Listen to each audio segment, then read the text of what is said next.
Hello everyone, welcome back to this new video. स्वागत है आप सभी का, वेलकम ऑल। इससे डेली जो 100 क्वेश्चन का हमारा टारगेट है मेंस के इस वीडियो में। दोस्तों आज हम आपको बता दें कि आज हमारा डे 3 यानी प्रश्न संख्या 3 है। और आज प्रश्न संख्या 3 हम लोग क्या डिस्कस करने वाले हैं कि उत्तर प्रदेश की कला और संस्कृति के विकास में बनारस के योगदान को हम लोग इस पर कंप्लीट तरीके से चर्चा करेंगे। ये पेपर 5 का क्वेश्चन है, पेपर 5 का क्वेश्चन और 6 को भी ऐसे हम लोग कंप्लीट करेंगे। जो दोस्त नए हैं उनको हम बता दें कि 100 क्वेश्चन का मेंस आंसर राइटिंग सीरीज चल रहा है, जिसमें डेली हम लोग एक क्वेश्चन को लेकर डिस्कस करते हैं, है ना। ये पेपर 5 और 6 से रिलेटेड है, पेपर 100 का क्वेश्चन का। और इससे अलग डेली आंसर राइटिंग की भी सीरीज चलती है यहाँ पे, है ना। उसको आप ज्वाइन कीजिए फटाफट से, और वहाँ पे आपको बहुत सारी चीज़ें सीखने को मिलेंगी। उसके बाद एक चीज़ बता दें कि आप लोग के लिए रिविज़न नोट्स यानी प्रीलिम्स को लेके एक नई सीरीज स्टार्ट हुई है। इसको आप थोड़ा सा जाके देखें ज़रूर। प्रीलिम्स के लिए जीएस का, ठीक है, जीएस का जो घटना चक्र के 15,000 प्रश्न है पीवाई के, उन सबको एक सेगमेंट वाइज स्टार्ट किया गया है। तो दोस्तों जो भी दोस्त हमसे जुड़े हुए हैं, इस चैनल से जुड़े हुए हैं, आप जाइए अपने प्रीलिम्स के प्रैक्टिस को, इस सीरीज को देखिए और देख के बताइए कि आपको सीरीज कैसी लगी है, ठीक है। तो आज के क्वेश्चन को हम लोग स्टार्ट करते हैं। तो जो क्वेश्चन है, क्वेश्चन नंबर 3 आज का, कि उत्तर प्रदेश के कला और संस्कृति के विकास में जो वाराणसी है इसके योगदान पर चर्चा कीजिए। यानी उत्तर प्रदेश का जो विकास हुआ है दोस्तों, उसमें वाराणसी किस तरीके से अपना कला और संस्कृति के क्षेत्र में या फिर अदर एस्पेक्ट्स में किस तरीके से वाराणसी का योगदान रहा है उसको देखेंगे। तो सबसे पहले होगा क्या हमारा आंसर में परिचय, वाराणसी के बारे में एक छोटा सा परिचय लिखेंगे। उसके बाद से जो आंसर शीट की हमारी डेली का रूटीन है कि जिस तरीके से आंसर को हम लोग यहाँ समझते हैं उसको देखेंगे कि यहाँ पे वाराणसी का योगदान, चाहे तो आप इस तरीके से एक माइंड मैप बनाएं या फिर फ्लो चार्ट बनाएं, जिसमें एक सेगमेंट हम कर देंगे धार्मिक योगदान, ठीक है। धार्मिक योगदान के बाद से एक बनाएंगे पॉइंट हम यहाँ पे संगीत एवं साहित्य का योगदान, ठीक है। इस क्षेत्र में कला और शिल्प कला का किस तरीके से केंद्र रहा है बनारस। और एक एक्स्ट्रा ऐड कर देंगे यहाँ पे टूरिज़्म को लेकर, ठीक है। टूरिज़्म अगर आपको इस चीज़ को भी ऐड कर देंगे तो टूरिज़्म को प्रमोट कर, इकोनॉमी को प्रमोट कर एक पॉइंट आपको और मिल जाएगा। हालांकि क्वेश्चन में इस चीज़ को स्पेसिफिक 2 चीज़ पूछा हुआ है तो उस पर भी कंसंट्रेट रह सकते हैं। और एक जो चीज़ है कि सर्व विद्या सर्व ज्ञान की राजधानी, ठीक है। किस तरीके से यहाँ पे अगर आप देखेंगे तो बनारस जो है पुरातन संस्कृति को समेटे हुए विश्व कल्चरल हेरिटेज की राजधानी बनी हुई है। और इसको एक क्या करें, एक छोटा सा मैप बना के इसको मैप पे क्या कर सकते हैं, इस तरीके से उत्तर प्रदेश के मैप बना के बनारस को अलोकेट कर देंगे। बुद्धिज़्म को भी काफ़ी यहाँ पे प्रमोट किया है बनारस ने, मतलब यहाँ पे उसका आप एक तरीके से कह सकते हैं कि यहाँ पे उसका प्रचार प्रसार हुआ है ना। और फाइनली क्या करेंगे, निष्कर्ष लिख देंगे। तो ये जो क्वेश्चन हमारा है आज का, अगर आप देखेंगे तो ये मैच कर रहा है किस तरह के क्वेश्चन से, उत्तर प्रदेश के प्राचीन शहर से, ठीक है। उत्तर प्रदेश के प्राचीन शहर से इसमें हमने और सारे क्वेश्चन करा रखे हैं, तो आपको थोड़ा सा उस पर बता दें हम। जैसे कि आप यहाँ देखेंगे तो ये तो हम निष्कर्ष लिख लेंगे और ये मैप बना देंगे।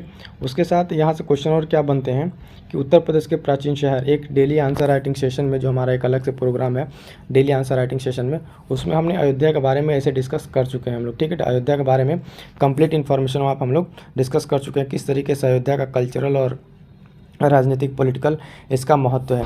इसी तरीके से कुछ और क्वेश्चन बन सकते हैं, क्वेश्चन आपको बता दे रहे हैं।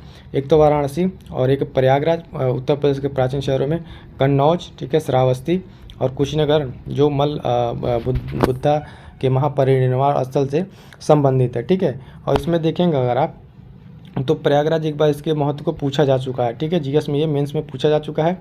इस समय मोस्ट प्रोबेबिलिटी क्या है, इस समय 2 चीज़ों की मोस्ट प्रोबेबिलिटी, एक तो बनारस की अगर बात करें तो बनारस की, और दूसरा अयोध्या की। अयोध्या पे क्वेश्चन हम कर चुके हैं डेली आंसर राइटिंग सीरीज में, और आज कंप्लीट कर लेंगे बनारस को, ठीक है। अब चलिए फटाफट से देखेंगे अपने क्वेश्चन आंसर के सीरीज के इस डिटेल में, ठीक है। तो ये हमारा क्वेश्चन आंसर, हम यहाँ से इसको डिटेल में देखेंगे। डिटेल में क्या है कि उत्तर प्रदेश को कला संस्कृति विकास पर चर्चा करना है, दृष्टिकोण क्या, किस तरीके से क्वेश्चन का अप्रोच है वो बता दे रहे हैं। क्वेश्चन का अप्रोच जो है भूमिका, पहले वाराणसी के बारे में कुछ हम कंक्रीट एक इंट्रो देंगे, उसके बाद से इसके संस्कृति विकास के योगदान पर चर्चा करेंगे और फाइनली एक कंक्लूजन लिखेंगे। तो चलिए देखते हैं इसके साथ, है ना। उत्तर इसका सबसे पहले इसका देखेंगे इंट्रो में देखिए क्या है कि वाराणसी जो उत्तर प्रदेश की सबसे प्राचीन नगरी है, ठीक है, प्राचीन प्रसिद्ध नगरी, कला और संस्कृति के विकास में इसका महत्वपूर्ण योगदान रहा है, ठीक है। कला और विकास के महत्वपूर्ण इस शहर का अगर बात करें प्राचीन इतिहास, धार्मिक महत्व, सांस्कृतिक समृद्धि, उत्तर प्रदेश के कला और विकास के उसमें महत्वपूर्ण भूमिका निभाई है। यानी अगर हम बात करें कि बनारस की, तो इसने किस तरीके से उत्तर प्रदेश के विकास में इसने डिफरेंट तरीके से अपनी चीज़ों को रखा है। ठीक है, धार्मिक योगदान के बारे में बात करेंगे। पहला योगदान के बारे में बात करेंगे, जो इसका धार्मिक योगदान है। ठीक है, धार्मिक तौर पे इसका क्या योगदान रहा है, तो बनारस को आप जानते ही हैं, काशी नगरी। ठीक है, तो बनारस भारतीय संस्कृति का प्रमुख धार्मिक केंद्र रहा है, जहाँ गंगा नदी के तट पर कई प्रमुख घाट है ना, और इसको आध्यात्मिक नगरी। यहाँ के मंदिरों को अगर बात करें तो मंदिरों के यहाँ के मंदिरों और धार्मिक अध्यात्म को लेकर गतिविधियाँ, पूजा अर्चना के प्रमुख स्थल है यहाँ पे, और उत्तर प्रदेश की सांस्कृतिक को ये समृद्ध करता है। ठीक है, उसको यहाँ पे देखिए बुद्ध से रिलेटेड यहाँ पे क्या है कि सारनाथ, जहाँ बौद्ध तीर्थ स्थल है, गौतम बुद्ध ने अपना पहला उपदेश दिया था। ठीक है, तो ये तो हो गया इसके धार्मिक योगदान के बारे में। धार्मिक योगदान के बारे में 2-3 चीज़ें क्या हमको ध्यान रखना है कि भारतीय संस्कृति का एक धार्मिक केंद्र रहा है।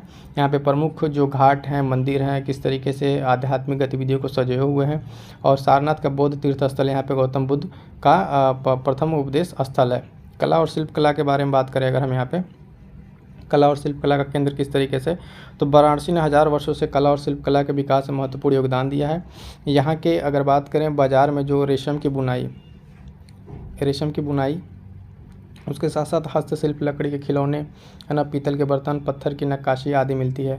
यहाँ की जो मोस्ट फेमस चीज़ें हैं कला के क्षेत्र में देखेंगे, बनारस की रेशम की साड़ियाँ जो उत्पादन करती है, जिसको GI टैग भी मिल चुका है, तो ये काफ़ी इंपॉर्टेंट है। ठीक है, साहित्य और शिक्षा के क्षेत्र में बात करें, संगीत और साहित्य के बारे में, तो यहाँ पे बहुत सारे घराने जो रहे हैं वो यहाँ पे डेवलप हुए हैं।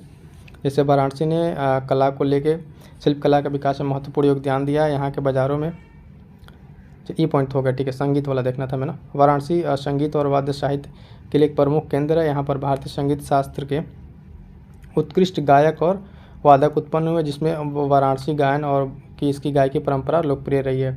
इस लोक संगीत के क्षेत्र में अगर देखेंगे तो रामलीला एक प्रसिद्ध समृद्ध भंडार है, जिसमें संगीत, मेला, महोत्सव आदि त्योहारों, अखाड़ों पर इसको आयोजित किया जाता है।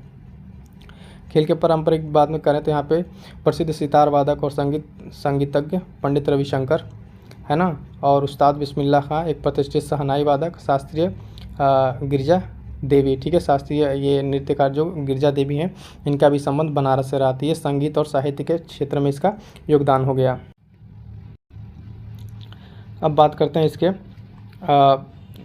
जो लास्ट पॉइंट है हमारा यहाँ पे, जो हमने डिस्कस करा था क्या कि सर्व विद्या और ज्ञान की राजधानी। तो भारत में प्राचीन जो शिक्षा केंद्र रहा है ये बनारस में रहा है। आप देखेंगे प्रमुख शास्त्रार्थ, महान विद्वान से लेके, ठीक है, यहाँ पे बहुत सारी चीज़ें उस टाइम पे आयोजित किए गए, जैसे महान विद्वानों का विश्वविद्यालय, कॉलेज, स्कूल, बहुत सारी चीज़ें यहाँ पे आयोजित होती रही समय समय पर। मदरसा, पाठशाला है ना, गुरु शिष्य की परंपरा, महाकाव्य पे प्रसिद्ध साहित्यिक कार्य, ठीक है, भाषा बोलियों को लेके, समाचार पत्र, पत्रिका, यहाँ पे बहुत सारी चीज़ें रही हैं। वार्षिकोत्सव में यहाँ पे क्या मनाया जाता है अगर देखेंगे तो वाराणसी के विभिन्न सांस्कृतिक धार्मिक उत्सव का आयोजन किया जाता है, जैसे कि काशी तमिल महोत्सव संघ हो गया, अन्य धार्मिक उत्सव और इसके सांस्कृतिक धरोहर को प्रदर्शित करते हैं। ठीक है, तो ये तो हो गया इसके बारे में। इसके बारे में थोड़ा सा लास्ट कंक्लूजन क्या लिखेंगे, एक चीज़ में मेंशन कर देंगे कि इसको हाल ही में अभी करंट अफेयर से अगर रिलेट करें तो SCO ने इसको अपनी राजधानी बनाया था। SCO संघाई कॉरपोरेशन ने। तो यहाँ पर देखिए वाराणसी के आसपास संस्थान स्वतंत्रता संग्राम, शहीदों कहानी, काशी राज का इतिहास है ना, सारनाथ इतिहास, मिर्ज़ापुर से रिलेटेड, मिर्ज़ापुर के बदोई कालीन का इतिहास, प्रसिद्ध यात्रियों के निज़ाम, पर्यटक है ना। तो ये बहुत सारे अनेक पैमाने पर टूरिज़्म को विकसित करते हुए है ना, सांस्कृतिक और धार्मिक कल्चर को निरंतरता को बनाए रखे हुए है, और इसकी पहचान अद्भुत अलौकिक महत्व प्रदान करता है। तो ये तो हो गया इसके बारे में एक कंप्लीट डिटेल जिसको हमने यहाँ पे चर्चा की है। ठीक है, उनके लिए मैसेज है कि आप आंसर राइटिंग का जो एक बेसिक से बताया गया है पेपर 5-6 को लेकर कैसे आंसर राइटिंग करना है, इस वीडियो को विजिट करके ज़रूर देखें। और साथ ही साथ एक अलग वीडियो में जिसमें बात की है कि एक अच्छा उत्तर लिखने के लिए क्या क्या चीज़ें ज़रूरी होती हैं, है ना। ये चीज़ें इंपॉर्टेंट है आंसर राइटिंग के लिए 2 चीज़ें, और एक चीज़ अलग से जो मेंस आंसर राइटिंग पर्सपेक्टिव से ये 2 किताबें हैं। इस वीडियो में हमने एक्सप्लेन किया कि किस तरीके से PYQ हेल्प करेगा आपके मेंस एनरिचमेंट के लिए। तो ये चीज़ आप जरूर देखें, है ना। और इसके साथ साथ दोस्तों जो प्रीलिम्स के लिए इंपॉर्टेंट है करंट अफेयर, है ना, प्रीलिम्स के लिए इंपॉर्टेंट है करंट अफेयर। तो यहाँ पे एक ही वीडियो में आपके पिछले 4 महीने करंट अफेयर मिल जाएगा, जो भी अब तक आपने नहीं पढ़ा है तो पढ़ के यहाँ से नोट्स बना लीजिए, क्योंकि आप साथ ही साथ अगर जब मेंस के साथ साथ इस पॉइंट को कवर करते रहेंगे करंट अफेयर, तो आपके अपकमिंग एग्जाम्स के लिए काफ़ी हेल्पफुल होने वाला है प्रीलिम्स के पॉइंट ऑफ व्यू से। ठीक है, तो मिलते हैं किसी नेक्स्ट वीडियो में। Thank you so much.